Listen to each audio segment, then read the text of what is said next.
મધ્યસ્થ બેંકના પરિમાણાત્મક અને ગુણાત્મક સાધનો વિશે સમજૂતી આપો. 5 ગુણનો પ્રશ્ન છે મિત્રો. વિદ્યાર્થી મિત્રો, આ પ્રશ્ન જનરલ નોલેજ માટે ખૂબ જ અગત્યનો છે. વિદ્યાર્થી મિત્રો, તમારા જીવન સાથે જોડાયેલો પ્રશ્ન કહું તો પણ ચાલે. ભવિષ્યમાં તમે જીપીએસસી યુપીએસસી જેવી કોઈ સ્પર્ધાત્મક પરીક્ષાઓ આપવા જાઓ તો એના રિલેટેડ પણ આ પ્રશ્ન છે મિત્રો. આપણે મુખ્ય પ્રશ્ન એ છે મિત્રો કે જે આરબીઆઈ આપણી મધ્યસ્થ બેંક એના દ્વારા આપણા દેશના આપણા અર્થતંત્રને બેલેન્સમાં રાખવા માટે નાણાકીય નીતિ મોનેટરી પોલિસી તૈયાર કરવામાં આવે છે. તો આપણે પહેલાં તો એ સમજીશું કે નાણાકીય નીતિ કોને કહેવાય. તો અર્થતંત્રની અંદર જે નાણાંની માંગ છે અને સામે નાણાંનો પુરવઠો છે, આ બંને વચ્ચે સમતુલા જળવાય એ માટે નાણાંની માંગ અને નાણાંના પુરવઠાનું સંચાલન અને નિયમન કરવાની જે નીતિ છે એને નાણાકીય નીતિ કહેવામાં આવે છે. મધ્યસ્થ બેંક છે આપણી આરબીઆઈ, એ આપણા અર્થતંત્રનો સ્થિરતા સાથે વિકાસ થાય, પ્રજાના હિતની જાળવણી થાય, નાણાંના પુરવઠાને યોગ્ય રીતે નિયમન કરે, એ માટે આ નાણાકીય નીતિ તૈયાર કરે છે. અને એના 2 સાધનો છે, પરિમાણાત્મક અને ગુણાત્મક સાધનો. પરિમાણાત્મક સાધનો કોને કહેવાય? તો પરિમાણાત્મક સાધન એટલે એવા સાધન કે જેની અર્થતંત્ર પર એક સરખી અસર થાય છે. આવા સાધનોને સામાન્ય સાધન કે જનરલ મેઝર્સ પણ કહેવામાં આવે છે. એટલે કે આ જે સાધન છે એમાં જે ધિરાણના દર નક્કી થાય છે એની આખા અર્થતંત્ર પર કેવી અસર હોય છે? સરખી અસર હોય છે. તો એમાં આપણે પહેલો જ ટોપિક ચર્ચા કરીશું, બેંક રેટ. કોઈ વખત અલગથી પણ મિત્રો આપણને આ ટોપિક 3 ગુણમાં પૂછી શકે છે. તો પહેલાં તો બેંક રેટ કોને કહેવાય? તો આરબીઆઈ વેપારી બેંકોને લાંબા ગાળાનું ધિરાણ જે વ્યાજના દરે આપે તે દરને બેંક રેટ કહે છે. એટલે ફરીથી બરાબર સમજો મિત્રો કે જે આપણી વેપારી બેંકો છે એને જ્યારે નાણાંની અછત હોય ત્યારે એ આરબીઆઈ પાસેથી નાણાં ઉધાર લે છે. કેવા સમયગાળા માટે? લાંબા ગાળા માટે. અને એના બદલામાં તમે સમજી શકો છો કે આપણે કોઈ પણ ટૂંકમાં એક પ્રકારની વેપારી બેંકોએ શું લીધી? લોન. કોની પાસેથી લીધી? આરબીઆઈ પાસેથી. બદલામાં એ જામીનગીરીઓ મૂકશે વગેરે, અને એના બદલામાં એને શું ચૂકવવું પડશે? વ્યાજ. તો એ વ્યાજના દરને શું કહેવામાં આવે છે? બેંક રેટ તરીકે ઓળખવામાં આવે છે. બરાબર છે. એટલે ફરી મિત્રો, આરબીઆઈ વેપારી બેંક પાસેથી લાંબા ગાળાના ધિરાણના જે વ્યાજના દરે આપે છે, એટલે કે લાંબા ગાળાનું ધિરાણ આપે છે જે વ્યાજના દરે, એ દરને શું કહેવામાં આવે છે? બેંક રેટ કહેવામાં આવે છે.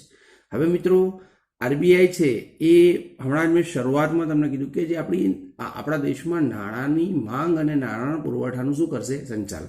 એટલે આરબીઆઈ બજારની અંદર જોશે કે બજારમાં નાણાંની માંગ કેટલી છે અને સામે નાણાંનો પુરવઠો કેટલો છે. એના આધારે બેંક રેટ નક્કી કરશે. તો હવે એમાં આરબીઆઈ કઈ રીતે ફેરફારો કરશે એ આપણે સમજીએ. કે આરબીઆઈ છે એ જોવે છે મિત્રો કે જ્યારે બજારમાં ફુગાવો હોય તો આરબીઆઈ બેંક રેટ ઊંચો રાખશે, એટલે વધુ રાખશે, જેથી બજારમાં ધિરાણ કેવું થઈ જાય? ઓછું. હવે જો આખી તમને સ્ટોરી સમજાવું કઈ રીતે. જ્યારે બેંક રેટ ઊંચો હોય તો વેપારી બેંક છે એને પણ ધિરાણ કેવું મળશે? ઊંચા વ્યાજના દરે. હવે વેપારી બેંક એ નાણું કોને આપશે? ગ્રાહકોને, એટલે લોકોને. આપણે કોઈને ઘર ખરીદવું છે, કાર ખરીદવી છે, બાઇક, એવી. બરાબર. તો લોકોને પણ ધિરાણ કેવું મળશે? મોંઘું. કેમ કે આજે વેપારી બેંકને ધિરાણ ઊંચું મળ્યું તો લોકોને પણ ધિરાણ કેવું મળ્યું? ઊંચું. હવે તમે સમજી શકો છો કે તમારા વાલી કે હું કે આપણે કોઈ પણ જ્યારે વ્યાજનો દર ઊંચો હોય ત્યારે ધિરાણ વધુ લઈશું કે ઓછું? તો ઓછું જ લઈએ મિત્રો, કેમ કે વ્યાજનો દર વધુ છે એટલે ધિરાણ ઓછું લઈશું. બરાબર છે. એટલે એવા સમયે શું થશે પરિસ્થિતિ? કે જે બજારની અંદર જે વસ્તુ ખરીદવાની જે માંગ હશે એ કેવી થશે? ઓછી. કાર ઓછી વેચાય, ઘર ઓછા વેચાય, મોબાઈલ, કમ્પ્યુટર. કેમ? લોકોએ ધિરાણ ઓછું લીધું. કેમ? વ્યાજનો દર ઊંચો છે એટલે લોકોએ ધિરાણ ઓછું લીધું એટલે વસ્તુની માંગ કેવી થઈ ગઈ? ઓછી. ચલો, વસ્તુની માંગ ઓછી થઈ ગઈ એટલે કંપનીઓને કિંમતમાં શું કરવું પડશે? ઘટાડો. કેમ? વેચાણ વધારવા માટે. તો ફરી મિત્રો અહીંયા ફુગાવો અંકુશમાં આવી ગયો. ફરીથી ફુગાવો હોય એટલે બેંક રેટ ઊંચો રાખે, બેંક રેટ ઊંચો રાખે એટલે વેપારી બેંકને ઊંચા દરે ધિરાણ મળે, વેપારી બેંક ગ્રાહકોને ઊંચા દરે ધિરાણ આપશે એટલે બજારમાં ધિરાણ ઓછું થઈ જશે, લોકોની ખરીદદારી ઓછી થઈ જશે અને ફુગાવો ઘટી જશે. એનાથી વિરુદ્ધ સ્થિતિ હોય, બજારમાં મંદીની સ્થિતિ હોય એટલે કે માંગ ઓછી હોય, તો અર્થતંત્રને વિકાસ માટે પુશઅપ કરવા માટે શું કરશે? બેંક રેટ નીચો કરશે એટલે ઊંધી સ્ટોરી શરૂ થશે. વેપારી બેંકને નીચા દરે ધિરાણ મળશે એટલે વેપારી બેંક છે એ ગ્રાહકોને નીચા દરે ધિરાણ આપશે એટલે ગ્રાહકો વધુ લોન લેશે, વધુ કાર ખરીદશે, બાઇક, મોબાઈલ, કમ્પ્યુટર, મતલબ વધુ વસ્તુનું વેચાણ થશે એટલે બજારની અંદર જે વેચાણ ઓછું હતું એ વેચાણ વધી જશે એટલે મંદીનો માહોલ ઓછો થઈ જશે એટલે ધિરાણ વધી જશે. તો આ રીતે મિત્રો ફરી બેટા બરાબર ધ્યાનથી સમજો કે આ શોર્ટ કી બનાવી છે મેં, બરાબર ખાસ ધ્યાન રાખજો. ફુગાવામાં બેંક રેટ ઊંચો હોય, બજારમાં ધિરાણ ઓછું થઈ જાય એટલે ફુગાવો અંકુશ આવે. મંદી જેવી સ્થિતિ હોય, બેંક રેટ નીચો કરે, ધિરાણ વધી જાય અને એના કારણે બજારમાં તેજી મતલબ કે વેચાણ વધે, માંગ વધે, બરાબર છે. તો ફરીથી હવે આરબીઆઈ જે છે એટલે આ રીતે બે પ્રકારનો નીતિ દાખલ કરે છે. બેંક રેટ જ્યારે આરબીઆઈ છે એ નીચો રાખવાની નીતિને સસ્તા નાણાંની નીતિ કહેવાય. જ્યારે બજારની અંદર મંદી જેવી સ્થિતિ હોય ત્યારે બેંક રેટ નીચો રાખે અને સસ્તા નાણાં. બેંક રેટ ખૂબ ઊંચો રાખવાની નીતિને મોંઘા નાણાંની નીતિ કહેવાય. એટલે આરબીઆઈ બે નીતિ દાખલ કરે, મોંઘા નાણાંની નીતિ અને સસ્તા. આ પણ કોઈ વખત એક ગુણમાં આપણને પૂછે.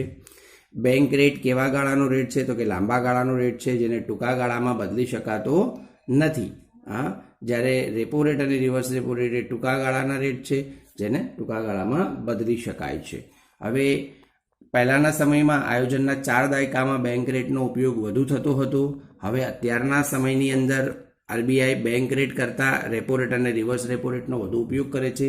અહીંયા આપણને એક કોષ્ટક આપેલું છે જુદા જુદા સમયના બેંક રેટના વલણોનું. 1953માં બેંક રેટ 3.5% હતો, 1981માં 10%, 1991નું આપ્યું છે 12%, 2016નો 7%. અલગ અલગ સમયે તમે જોઈ શકો છો બેંક રેટ અલગ અલગ છે. કેમ? આરબીઆઈ બજારને બરાબર વોચ કરે છે, એવરી ડે વોચ કરે છે બેટા. આના માટે આપણી એક કમિટી બનેલી હોય જેમાં આરબીઆઈના ગવર્નર અને એના સિવાયના બીજા 5 સભ્યો, ટોટલ 6 સભ્યોની કમિટી બનેલી છે અને એવરી ડે બજારને વોચ કરે છે. તો આ રીતે ફરી મિત્રો બેંક રેટ એટલે શું યાદ રાખવાનું કે જેમાં આરબીઆઈ વેપારી બેંકોને લાંબા ગાળાનું ધિરાણ જે વ્યાજના દરે આપે એને બેંક રેટ કહેવામાં આવે છે. ફુગાવામાં બેંક રેટ વધુ હોય અને મંદીમાં બેંક રેટ ઓછો હોય છે. રેપો રેટ અને રિવર્સ રેપો રેટ. જ્યારે વેપારી બેંકને ખૂબ ટૂંકા ગાળા માટે 1 દિવસ, 7 દિવસ, 15 દિવસ જેટલા ટૂંકા ગાળા માટે નાણાંની જરૂર પડે ત્યારે તેઓ આરબીઆઈ પાસેથી નાણું ઉછીનું લે છે જામીનગીરીઓ મૂકીને અને બદલામાં આરબીઆઈને જે વટાવ વ્યાજ ચૂકવે છે એ દરને રેપો રેટ કહેવામાં આવે છે. ફરી મિત્રો ખાસ યાદ રાખવાનું છે કઈ બેંક નાણાં લે છે તો વેપારી બેંક. કેવા સમયગાળા માટે નાણાં લે છે તો ટૂંકા ગાળા માટે. કેટલા દિવસ આપેલા છે? 1 દિવસ, 7 દિવસ અને 15 દિવસ. ત્યારે જે નાણું વેપારી બેંક આરબીઆઈ પાસેથી લે છે એના બદલામાં જે વ્યાજ ચૂકવે છે તેને રેપો રેટ કહેવામાં આવે છે. રેપો રેટ એટલે રીપર્ચેસ રેટ પણ કહેવામાં આવે છે. કઈ રીતે મિત્રો? કે ભાઈ ટૂંકા ગાળાની અંદર આવું ધિરાણ લેવામાં આવે છે ત્યારે વેપારી બેંક છે એ આરબીઆઈ છે એને જામીનગીરી વેચે છે અને એ પરત લેવાની શરતે આપે છે અને બદલામાં શું ચૂકવે છે? વ્યાજ ચૂકવે છે. તો શરૂઆતમાં મતલબ આપણે બેંક રેટમાં મેં તમને એક શોર્ટ કી બતાવી એ પ્રમાણે ફરી અહીંયા પણ હું તમને એક શોર્ટ કી બતાવું છું. એ જ રીતની છે, ખાલી શબ્દ બદલાઈ ગયો. બેંક રેટના બદલે રેપો રેટ આવી ગયો. જ્યારે મિત્રો ફુગાવાની સ્થિતિ હોય બજારમાં ત્યારે આરબીઆઈ રેપો રેટ વધારો કરશે જેથી બજારમાં ધિરાણ કેવું થઈ જશે? ઓછું. કઈ રીતે મિત્રો? મેં તમને સમજાવ્યું હતું કે ભાઈ દાખલા તરીકે રેપો રેટ વધાર્યો તો રેપો રેટ વધારે છે ત્યારે જે ધિરાણ છે એ મોંઘું થશે. તો વેપારી બેંકને પૈસા મોંઘા આવ્યા તો એ ગ્રાહકને પણ જે પૈસા આપશે એ કેવા આપશે? મોંઘા આપશે. તો એના કારણે શું થાય કે ગ્રાહકો છે એટલે કે તમારા વાલી કે હું આપણે બધા બેંક પાસેથી લોન લઈએ તો આપણે ગ્રાહક છીએ. તો આપણને મોંઘા પૈસા મતલબ કે વ્યાજ વધુ ભરવું પડે તો આપણે વસ્તુ કેવી ખરીદવાના? ઓછી ખરીદશું. આપણે વસ્તુ ઓછી ખરીદીએ એટલે બજારમાં ખરીદ શક્તિ કેવી થઈ જાય? ઓછી.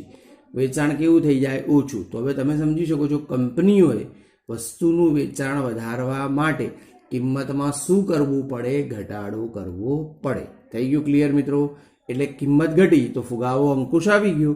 એટલે ફુગાવાની સ્થિતિ હોય ત્યારે રેપો રેટ વધારે અને મતલબ કે ધિરાણ કેવું થઈ જશે? ઊંચું. બરોબર. ઊંધું મંદીની સ્થિતિ હોય, બરાબર છે, ત્યારે આરબીઆઈ શું કરશે કે રેપો રેટ ઘટાડી દેશે. બરાબર છે. રેપો રેટ ઘટાડી દે એટલે ધિરાણ કેવું થઈ જશે? બજારમાં વધી જાય. કઈ રીતે? રેપો રેટ ઘટાડ્યો એટલે રેપો રેટ ઘટાડ્યો મિત્રો એટલે વેપારી બેંકને નાણાં કેવા મળ્યા? સસ્તા. વેપારી બેંકને નાણાં સસ્તા મળ્યા તો ગ્રાહકને પણ કેવા મળશે? સસ્તા. તો ગ્રાહકો વધુ કાર, વધુ બાઇક મતલબ વધુ લોન લેશે. તો એનાથી બજારમાં ખરીદ શક્તિનો માહોલ બની જશે.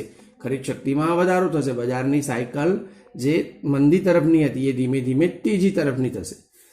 જો મિત્રો બરાબર તમે રેગ્યુલર સમાચાર પત્ર વાંચતા હો તો કોરોનાની જે સ્થિતિ બની એમાં આરબીઆઈએ 2 વખત રેપો રેટની અંદર ઘટાડો કર્યો.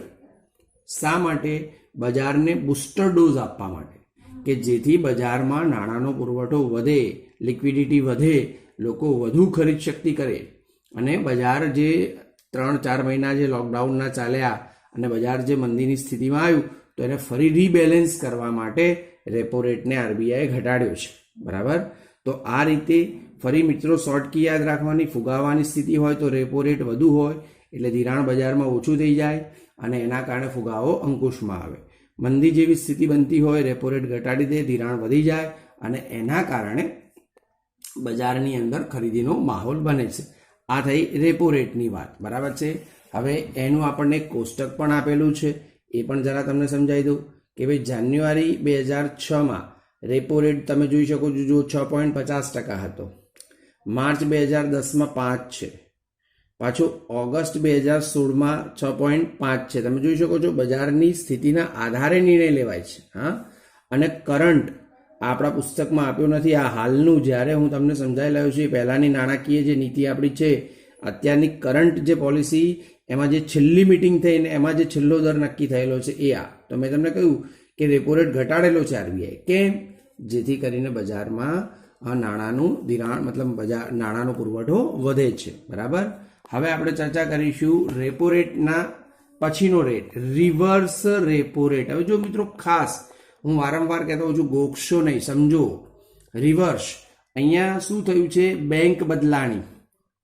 રેપો રેટની અંદર વેપારી બેંક છે એ આરબીઆઈ પાસેથી નાણું લે છે. અહીંયા જો ટૂંકા ગાળા માટે આરબીઆઈ જે વ્યાજના દરે વેપારી બેંકો પાસેથી ધિરાણ લે છે. જો અહીંયા નાણાં લેનાર બેંક કઈ થઈ ગઈ? આરબીઆઈ. પેલામાં કઈ હતી? વેપારી. બરોબર. હવે આરબીઆઈ ધિરાણ લે છે તો આરબીઆઈએ શું ચૂકવવું પડે? વ્યાજ ચૂકવવું પડે.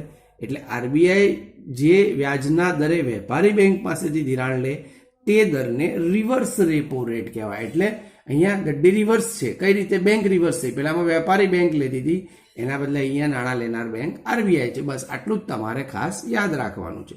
ફરી આ પણ કોન્સેપ્ટ એનો એ જ યાદ રાખવાનો છે મિત્રો, ફુગાવામાં રિવર્સ રેપો રેટ વધે એટલે ધિરાણ ઓછું થાય અને મંદીમાં રિવર્સ રેપો રેટ ઘટે તો ધિરાણ વધે. કઈ રીતે મિત્રો? જો અહીંયા આરબીઆઈ પાસે કેટલી બધી કી છે બજારને બેલેન્સ કરવા માટે. ફુગાવો હોય એટલે બજારમાં નાણાંનો પુરવઠો વધુ હોય તો આરબીઆઈ રિવર્સ રેપો રેટ વધારશે એટલે વેપારી બેંક જે હોય એને વ્યાજ વધુ મળે. બરોબર. વેપારી બેંકને વ્યાજ વધુ મળશે એટલે એ વેપારી બેંક છે એ કોને નાણાં આપશે? આરબીઆઈને. તો હવે જો તમે સમજી શકો છો વેપારી બેંકે કોને નાણાં આપી દીધા? આરબીઆઈને, વધુ વ્યાજ લેવા માટે.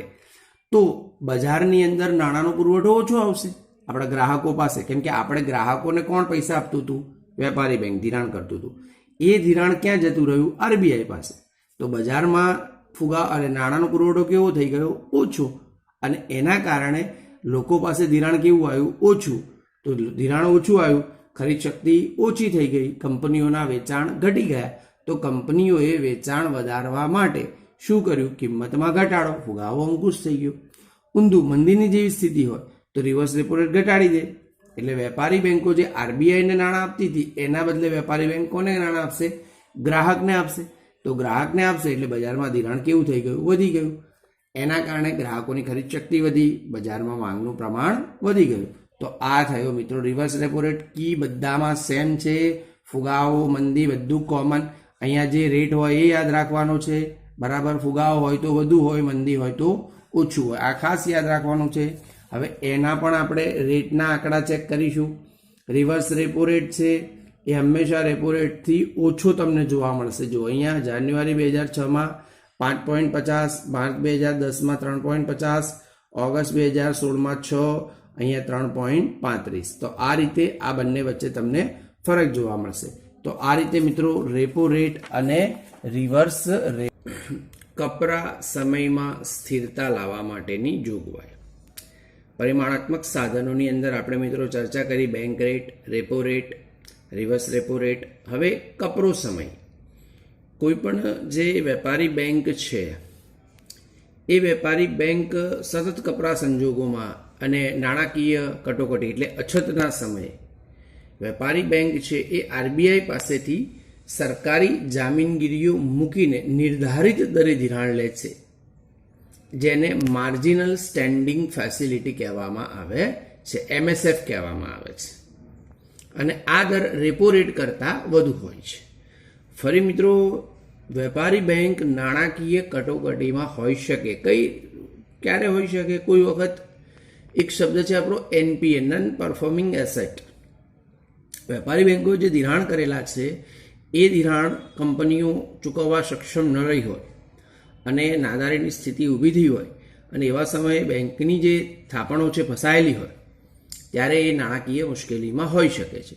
તો આવા સમયે એ વેપારી બેંકને બચાવવા માટે મધ્યસ્થ બેંક કામગીરી કરે છે. આપણે આવું ભણી ગયા, જેને બેંકોની બેંક, અંતિમ સહાયક, આવું પણ મેં તમને સમજાવ્યું હતું. તો આવા સમયે જે ધિરાણ વેપારી બેંક આરબીઆઈ પાસેથી લે છે એના બદલામાં આરબીઆઈને શું ચૂકવે છે? વ્યાજ. એ ચોક્કસ જામીનગીરીઓ મૂકીને, બરોબર છે. તો આને MSF કહેવાય, માર્જિનલ સ્ટેન્ડિંગ ફેસિલિટી.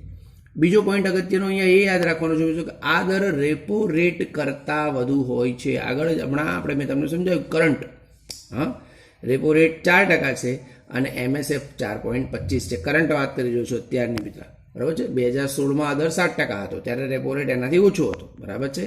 તો કપરા સમયમાં સ્થિરતા લાવવા માટે પણ આરબીઆઈ વેપારી બેંકને મદદ કરે છે. પછી આપણે ચર્ચા કરીશું CRR. પછીનો મુદ્દો છે કેશ રિઝર્વ રેશિયો, જેને ગુજરાતીમાં કહેવાય રોકડ અનામતનું પ્રમાણ. ખૂબ અગત્યનો ટોપિક છે મિત્રો. પહેલાના સમયમાં એટલે કે આઝાદી પછી આ અલગ અલગ પ્રકારના દર આરબીઆઈ દ્વારા નક્કી થતા, ચાલુ ખાતાની થાપણોના અને મુદ્દતી થાપણના સંદર્ભમાં. પરંતુ 1962 પછી આ દર એટલે કે CRRનું પ્રમાણ આરબીઆઈ દ્વારા 3%થી લઈ અને 15%ની વચ્ચે રાખવામાં આવે છે, બરોબર. એટલે કે આ દર નક્કી કરવામાં આવતો હોય છે. હવે આ દર આરબીઆઈ કઈ રીતે નક્કી કરતી હોય છે? તો ફરી મેં કહ્યું મિત્રો, એક મુદ્દાનું કામ બજારમાં નાણાકીય સ્થિરતાનું છે, દેશના વિકાસનું છે, ફુગાવાના અંકુશનું છે. જો બજારમાં ફુગાવાની સ્થિતિ હોય તો આરબીઆઈ CRR વધુ નક્કી કરશે, જેથી બજારમાં ધિરાણ કેવું જશે? ઓછું. કઈ રીતે મિત્રો?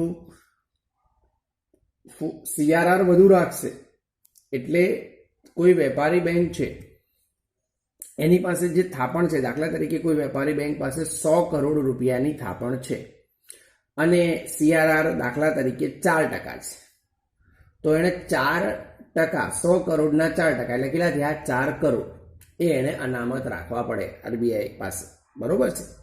એ 4 કરોડનું ધિરાણ ના કરી શકે. કેટલાનું ધિરાણ કરી શકે? 96 કરોડનું, બરોબર.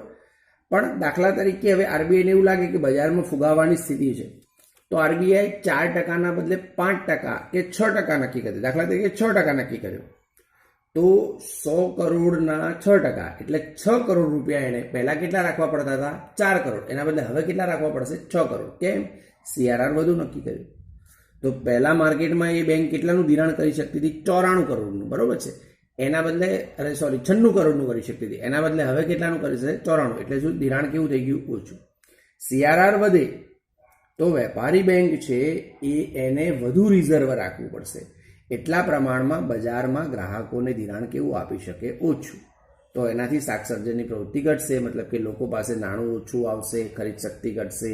હા, અને એના કારણે મેં તમને વારંવાર કહું છું કે લોકોની ખરીદ શક્તિ ઘટે એટલે કંપનીઓ પાસે એક જ વિકલ્પ હોય, કિંમત ઘટાડવી પડે, વેચાણ વધારવા, એટલે ફુગાવો અંકુશ થઈ જાય. ઊંધું મિત્રો, મંદી જેવી સ્થિતિ લાગશે આરબીઆઈને તો CRR કેવું કરી દેશે? ઓછો. તો એનાથી ધિરાણ બજારમાં કેવું થઈ જશે? વધુ. દાખલા તરીકે હમણાં આપણે ઉદાહરણ લીધું કે 4%ના બદલે 3% કરી દેશે, દાખલા તરીકે મિનિમમ, બરોબર. તો જે એને રિઝર્વ 4 કરોડ રાખવાનો તો એને બદલે 3 જ કરોડ રાખવાનો, એટલે 97 કરોડ એનું ધિરાણ કરી શકશે. એટલે ધિરાણ કેવું થઈ ગયું? વધુ થઈ ગયું. આ રીતે બધી વેપારી બેંકો વધુ ધિરાણ કરશે એટલે બજારની અંદર વધુ પ્રમાણમાં નાણાંનો પુરવઠો વધી જશે, લોકોની ખરીદ શક્તિ વધી જશે અને એના કારણે બજારની અંદર જે મંદીનો માહોલ છે એના બદલે સુધારણાની શરૂઆત થઈ જશે. તો આ રીતે મિત્રો CRR છે એનું કામ પણ ફુગાવાને નિયંત્રણ કરવાનું છે. એટલે જેટલા પ્રમાણમાં CRR છે એ ફુગાવો હશે તો RBI CRRમાં વધારો કરશે અને મંદી હશે તો CRR કેવો કરશે? ઓછો કરે છે. એટલે ફુગાવાને નિયંત્રણ કરવા માટે પણ CRRનો ઉપયોગ કરવામાં આવે છે. પછીનો મુદ્દો છે મિત્રો SLR. એ પણ એના સંદર્ભમાં જ છે. સ્ટેચ્યુટરી લિક્વિડિટી રેશિયો, ગુજરાતીમાં કાયદા માન્ય પ્રવાહિતાનું પ્રમાણ. સેમ કન્ડિશન છે મિત્રો, ફુગાવો SLR વધુ, ધિરાણ ઓછું, મંદી SLR ઓછો, ધિરાણ વધુ. પણ SLRની અંદર અહીંયા રોકડ અનામતની વાત છે મિત્રો. જ્યારે અહીંયા જે SLRની અંદર બેંક છે, વેપારી બેંક છે, એ એટલા પ્રમાણમાં સોનું, સરકારી જામીનગીરીઓ અને રોકડની અંદર એ મતલબ પ્રમાણ રાખી શકે છે. એટલે કે આ જે SLR એને જે રાખવાનું છે એ 25% સુધી રાખવાનો હોય છે. અત્યારની જે કરંટ વાત કરીએ તો સમથિંગ 18.50ના આસપાસ છે. તો એ જે થાપણ છે એના મતલબ વેપારી બેંક પાસે જે થાપણ હોય એના 18.50% જેટલી રકમનું એને સોનું અથવા સરકારી જામીનગીરી અથવા એટલું રોકડ રાખવું પડે, બરાબર છે. તો એના બદલામાં એના બદલાની અંદર જે વેપારી બેંક છે એ સરકારી મતલબ જામીનગીરી વગેરેમાં પણ રોકાણ કરી શકે છે. હવે ફરી મિત્રો SLR વધુ હશે તો ધિરાણ કેવું જશે બજારમાં? ઓછું. હમણાં જ વાત કરી જેમ CRR વધુ હશે તો ધિરાણ ઓછું જશે, એમ SLR પણ વધુ હશે તો બજારમાં બેંકને એટલા રિઝર્વ થઈ ગયા, એટલી થાપણનું ધિરાણ નહીં કરી શકે. અને SLR ઓછો હશે તો વેપારી બેંક ધિરાણ કેવું કરી શકશે? વધુ કરી શકશે. એટલે આ રીતે બજારમાં નાણાંનો પુરવઠો વધી જશે અને પરિસ્થિતિ મંદીથી સુધારણા તરફ આગળ વધે છે. તો આ રીતે મિત્રો બંને ખાસ અગત્યના CRR SLRમાં એટલું જ ખાસ યાદ, અહીંયા રોકડ રાખવાની હોય, અહીંયા રોકડ સિવાય સોનું અને સરકારી જામીનગીરી. આનું પ્રમાણ 3 થી 15% છે, પેલાનું પ્રમાણ 25% છે, બરાબર. ઓકે મિત્રો, બજારના કાર્યો, ઓપન માર્કેટ ઓપરેશન OMO. ફરી મિત્રો નાણાંનો પુરવઠો વધારવા ઘટાડવા પણ RBI ખુલ્લા બજારમાં સરકારી જામીનગીરીઓનું ખરીદ વેચાણ કરે છે.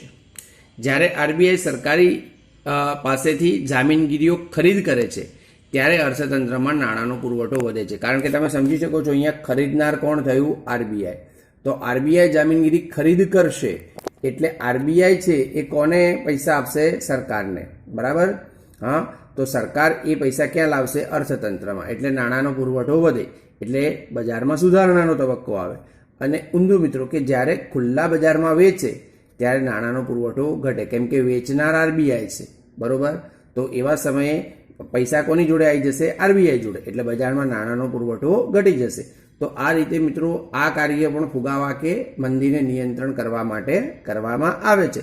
1991 પહેલાં આ સાધનનો ખાસ ઉપયોગ થતો ન હતો. ફરી મિત્રો OMO, RBI સરકાર પાસેથી જામીનગીરી ખરીદે તો નાણાંનો પુરવઠો વધે અને વેચે તો નાણાંનો પુરવઠો ઘટે છે. ચાલો, છેલ્લો મુદ્દો છે સ્ટરીલાઇઝેશનની નીતિ. હુંડિયામણ જે છે આપણું વિદેશી હુંડિયામણ, આપણે વિદેશ વેપારના પ્રકરણમાં આના વિશે વિસ્તારથી વાત કરીશું.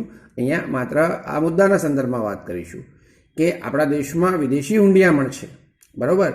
એને પણ આપણે બેલેન્સ રાખવું પડે છે મિત્રો. સમજો RBIનું કામગીરી કેટલી વિશાળ છે, કેટલી વિસ્તૃત છે. આપણા નાણાંને તો બેલેન્સમાં રાખે જ છે, સાથે સાથે આરબીઆઈ વિદેશી ચલણ એટલે કે ડોલર, તમે જો રોજબરોજ પેપર વાંચો મિત્રો તો તમને એમાં ડોલરના ભાવના વધઘટ બતાવે કે ગઈકાલે આટલો હતો ને આજે આટલો થયો, તો એને પણ આપણે બેલેન્સ કરવું પડે છે. તો આરબીઆઈ શું કરશે મિત્રો? આરબીઆઈ હુંડિયામણની પુરાંત અથવા તો ખોટ જેટલા પ્રમાણમાં સરકારી જામીનગીરીઓ છે એ ખુલ્લા બજારમાં ખરીદી અને વેચીને પોતાના સરવૈયાની સમતુલાને જાળવે છે. એટલે આનો મતલબ શું થયો મિત્રો કે હુંડિયામણની પુરાંત એટલે વધુ હુંડિયામણ હશે તો આરબીઆઈ એવા પગલાં ભરશે કે એ હુંડિયામણ છે, કેમ કે આની મિત્રો ખાસ કરીને આયાત અને નિકાસ પર અસર પડતી હોય. એટલે પુરાંત હશે તો થોડું ઘટાડવાનો પ્રયત્ન કરશે અને ખોટ હશે તો એને વધારવાનો પ્રયત્ન કરશે. એટલે ટૂંકમાં એ જે આરબીઆઈ શું કરશે, હુંડિયામણ જે છે આપણું દર, એના ખાતામાં વધઘટ થતાં તેનું સરવૈયું ખોરવાય તો એને બેલેન્સ કરવાનું કામ કરે છે. એટલે હુંડિયામણ છે એને આપણો જે હુંડિયામણનો દર છે ડોલર સામે રૂપિયા એને જાળવવાનું પણ કામ કરે છે. કેમ કે એના કારણે આપણી આયાત અને નિકાસ પર અસર પડે અને એની આપણા અર્થતંત્ર પર અસર પડતી હોય છે.